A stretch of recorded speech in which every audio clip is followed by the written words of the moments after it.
Hello all, myself Soumya KS, working as an assistant professor in the Department of Commerce, GFGC Baramasagara. In this video, we shall discuss about exemption under section 54 EC with respect to computation of capital gain. The exemption under section 54 EC, it gives relief to a taxpayer who sells his long-term capital asset and the sale proceeds he invests in long-term specified assets. Let's see which are those. When an assessee transfers a long-term capital asset, which is considered as an original asset, and invests the capital gain in the long-term specified asset, which is also called as new asset, then the assessee is exempt subject to the following conditions. ಅಂದ್ರೆ ಕೆಲವೊಂದು asset ನ original asset ಅಂತ ಕರಿತೀವಿ. ಅದನ್ನ long term capital asset ನ transfer ಮಾಡಿದಾಗ ಬಂದಂತ capital gain ಅನ್ನ ಕೆಲವೊಂದು ಸ್ಪೆಸಿಫೈಡ್ ಲಾಂಗ್ ಟರ್ಮ್ ಅಸೆಟ್ ನ ಪರ್ಚೇಸ್ ಮಾಡೋದಕ್ಕೆ ಯೂಸ್ ಮಾಡಿಕೊಂಡ್ರೆ then an assessee will get exemption under section 54 EC.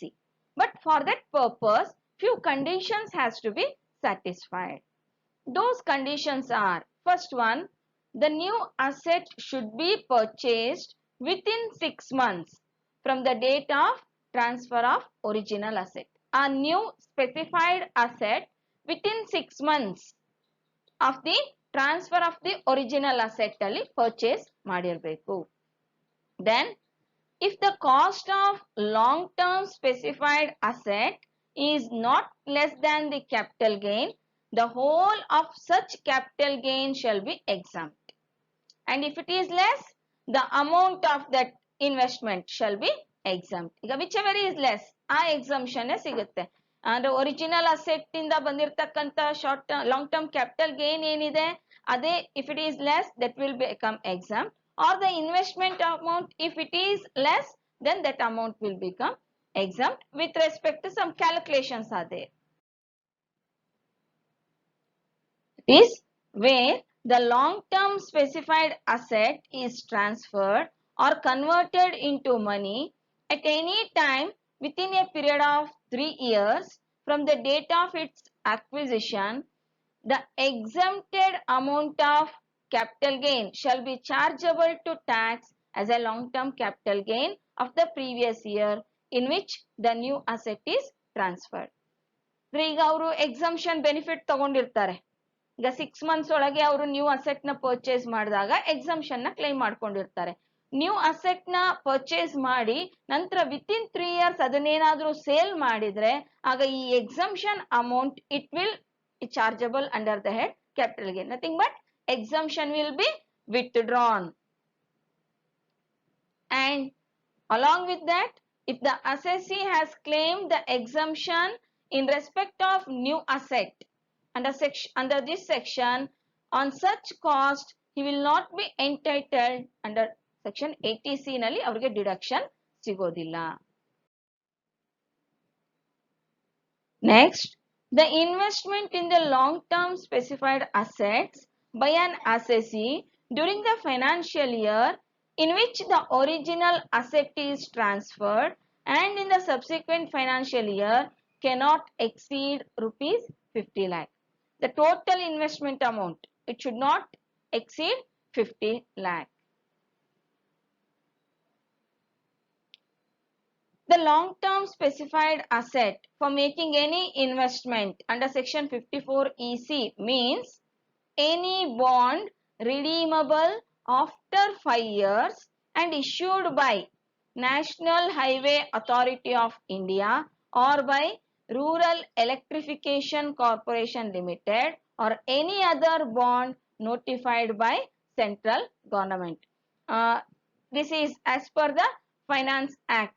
But here the period has extended to up to 5 years from 2018. Earlier it was only 3 years, but now it is extended to 5 years from 2018.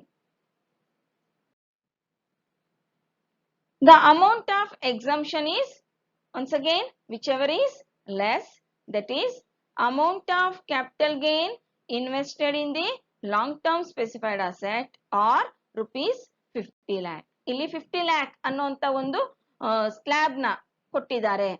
ಅದಕ್ಕಿಂತ ಜಾಸ್ತಿ ಅವ್ರು invest ಮಾಡಿದ್ರು ಇವನ್ ದೋ that is less than the amount of capital gain the exemption will not be available.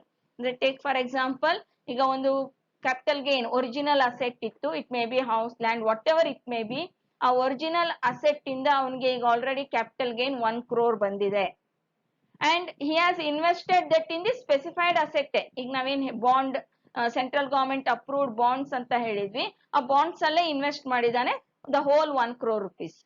Still exemption is only 50 lakh rupees.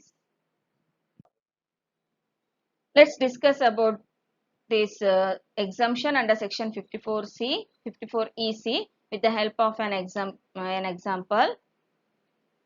Mr. ABC, he purchases a house property on 1/4/2002 for rupees 5 lakh.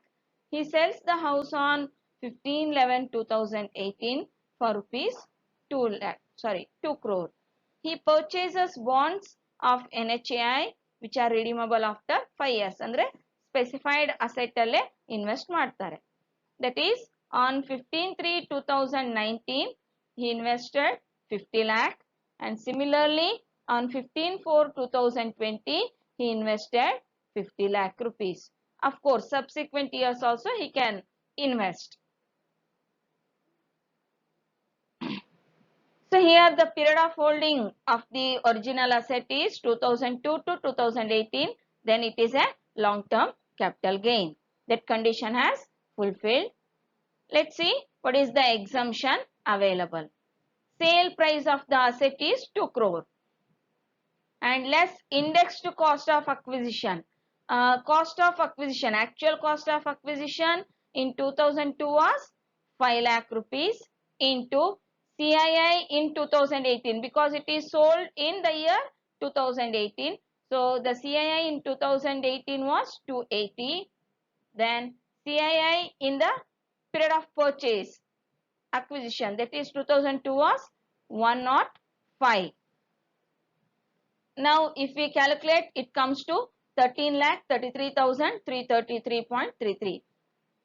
Now the long term capital gain will be, if you deduct this indexed cost of acquisition from the sale price, it comes to 1,86,66,666. From this, the exemption has to be deducted. Now the exemption is either this long term capital gain or 50 lakh rupees, whichever is less out of these two. Then 50 lakh will be the exemption amount as it is lesser than the capital gain. Then the taxable capital gain will be 1,36,66,666. For further reference, you can refer these textbooks and website.